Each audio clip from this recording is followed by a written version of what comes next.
আমার বাবার জন্য কিছু টাকা দান করব, এখন কাকে দিলে বেশি উত্তম হবে? আমরা আমাদের মৃত মা বাবার জন্য, স্বামী স্ত্রীর জন্য, আত্মীয় স্বজনের জন্য, একে অন্যের জন্য অনেক সময় দান করি, তাই না? এই দানের টাকা সবচেয়ে বেশি কাকে দিলে উত্তম হবে?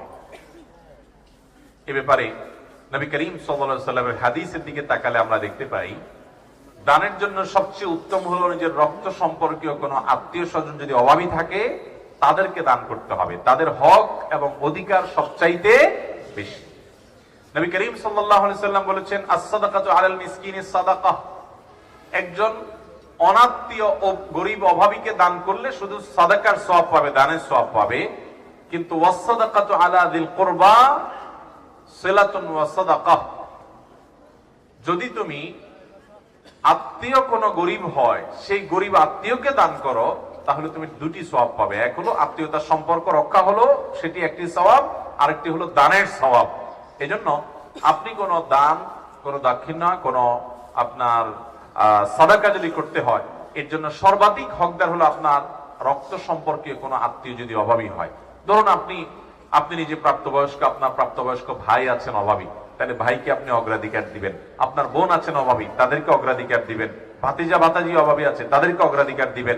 আপনার চাচা ফুপু গরিব আছেন, তাদেরকে অগ্রাধিকার দিবেন। এরকম লোকদেরকে, রক্ত সম্পর্কে আত্মীয় স্বজনকে অগ্রাধিকার দিবেন। এর মানে আবার এটা না যে শুধু তাদেরকেই দিবেন আর কাউকে দিবেন না, এদেরকে অগ্রাধিকার দিবেন, এদেরকে আগে দিবেন, এরপরে বাকিদেরকে দিবেন। এটা হলো সবচেয়ে উত্তম।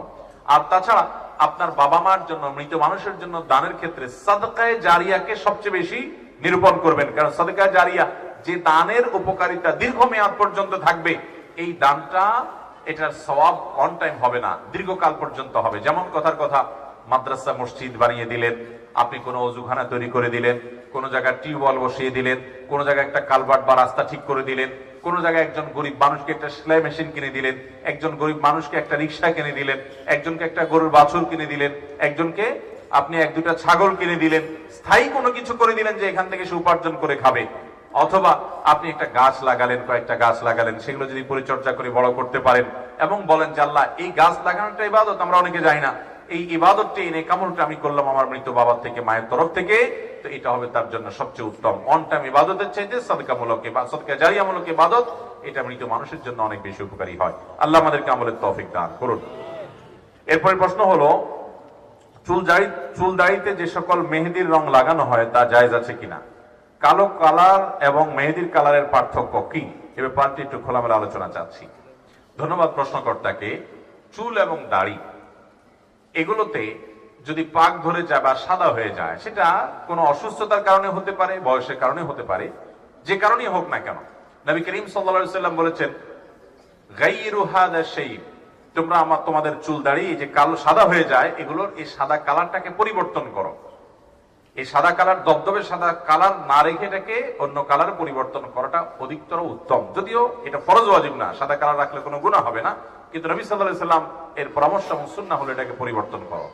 কিন্তু কোন কালারে পরিবর্তন করা যাবে কি যাবে না সে সম্পর্কে নবীজি সাল্লাল্লাহু আলাইহি ওয়াসাল্লাম বলেছেন, ওয়াজান্নিবুস সুওয়াদ, যে কালারই করো না কেন কালো কালার থেকে বিরত থাকো। নবী সাল্লাল্লাহু আলাইহি ওয়াসাল্লাম নিজে মেহেদি ব্যবহার করেছেন। এজন্য ভাইরা, চুলে দাড়িতে মেহেদি ব্যবহার করা যায় এবং উত্তম।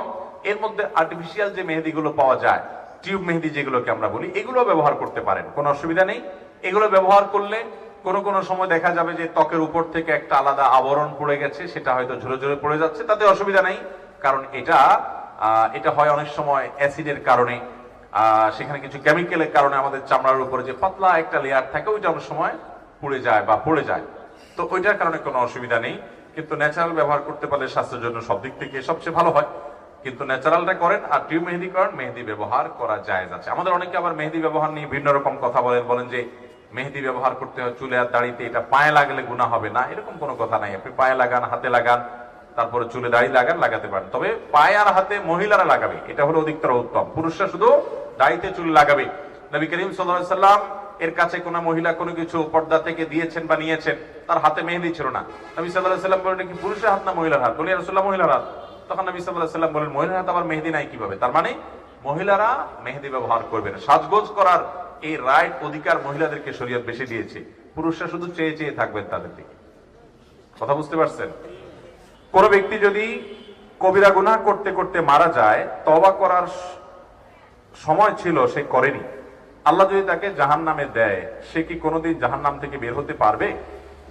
অথচ কোরআনে সূরা সিজদা আয়াত নম্বর 20, সূরা জুমার আয়াত নম্বর 19, সূরা আলে ইমরান আয়াত নম্বর 24 ও 25 আল্লাহ পাক বলেছেন যে এরা কোনোদিন জাহান্নাম থেকে বের হতে পারবে না। আপনার মতামত জানতে চাই ভাইরা আমার।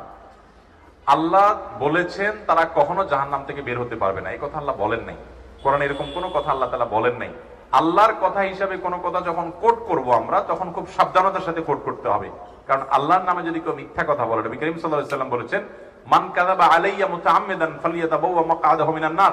আমার নামে কেউ মিথ্যা বললে তার ঠিকানা সে যেন জাহান্নামে নিশ্চিত জেনে রাখে, সে জাহান্নামের রিজার্ভেশন করে ফেললো টিকেটের। আল্লাহর নবীর নামে মিথ্যা বললে যদি এরকম ভয়াবহ হয়, আল্লাহর নামে মিথ্যা কত বড় ভয়াবহ হবে।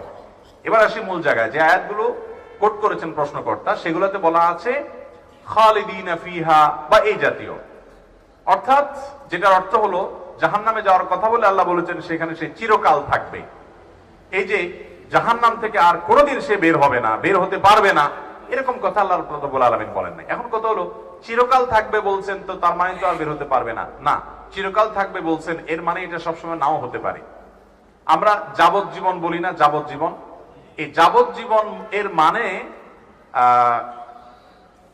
সব সময়, সব ক্ষেত্রে, সব দেশে, সব সংবিধানে কিন্তু এই না যে একবারে মৃত্যু পর্যন্ত, এটা লিমিটেড টাইম, এটাকে অনেক সময় যাবজ্জীবন বলা হয় অনেক ক্ষেত্রে, আবার কোন কোন ক্ষেত্রে আমৃত্যু।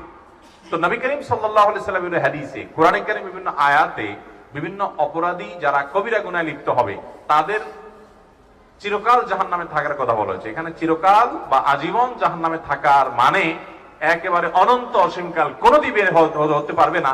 এই ব্যাখ্যা মুসলিম স্কলার যারা ছিলেন নবী করিম সাল্লাল্লাহু আলাইহি সাল্লামের যুগ থেকে আজও পর্যন্ত, প্রায় সমস্ত মুসলিম স্কলারদের ব্যাখ্যা একটাই, সেটা হলো এখানে তারা কোনোদিনই বের হতে পারবে না, এ উদ্দেশ্য না। আহলুস সুন্নাহ জামাতের বিশ্বাস, আকীদা এটা না। এর একটা কারণ এটিও হতে পারে যে অপরাধগুলো যারা করেছে এটাকে হালাল মনে করে, বৈধ মনে করে, আল্লাহর বিধানের প্রতি তোয়াক্কা না করে, তারা যদি কেউ আল্লাহর হালালকে হারাম মনে করে, হারামকে হালাল মনে করে, সেই ইমান থেকে খারিজ হয়ে যায়, সেই হিসাবে চিরকাল থাকতে পারে। বাট অপরাধ করেছে, অপরাধের বোধ ছিল, অপরাধ বোধ থাকার পরও সে স্থায়ী জাহান্নামী হবে না। নবী করিম সাল্লাল্লাহু আলাইহি সাল্লাম থেকে অসংখ্য হাদিস বর্ণিত হয়েছে, বুখারীর একটা হাদিস শুধুমাত্র উল্লেখ করি। নবী করিম সাল্লাল্লাহু আলাইহি সাল্লাম সর্বশেষ জাহান্নাম থেকে বের করা মানুষের কথাও হাদিসে বলেছেন যে কিভাবে তাকে বের করা হবে, তার দৃশ্য পুরা চিত্রায়ন করেছেন নবী সাল্লাল্লাহু আলাইহি সাল্লামের হাদিসে। অতএব বোঝা গেল জাহান্নামে একবার গেলে চিরকাল জাহান্নামে থাকবে, এই বিশ্বাসী হলো আহলুস সুন্নাহ জামাতের বাইরের কিছু সম্প্রদায়, মুতাজিলা সম্প্রদায়। এই মুতাজিলা সম্প্রদায়ের অস্তিত্ব আজ পৃথিবীতে খুব একটা নাই, কিন্তু আমাদের দেশে অনেকেই এই সম্প্রদায়ের এই বিশ্বাস ধারণ করেন। কোরআন বুঝতে হবে সাহাবায়ে কেরামের বুঝ অনুযায়ী, ব্যাখ্যা অনুযায়ী, নবী সাল্লাল্লাহু আলাইহি ওয়াসাল্লামের ব্যাখ্যা অনুযায়ী, সালাফে সালেহিনের ব্যাখ্যা অনুযায়ী। সেখানে ইসলামের ইতিহাসে 1400 বছরের যুগে সকল উলামায়ে কেরাম যে ব্যাখ্যা বুঝলেন, আমরা যা বুঝলেন, আমরা তার ভিন্ন কিছু বুঝলে সেটা কল্যাণের চাইতে অকল্যাণ বেশি হতে পারে এবং বিভ্রান্তির দিকে নিয়ে যেতে পারে।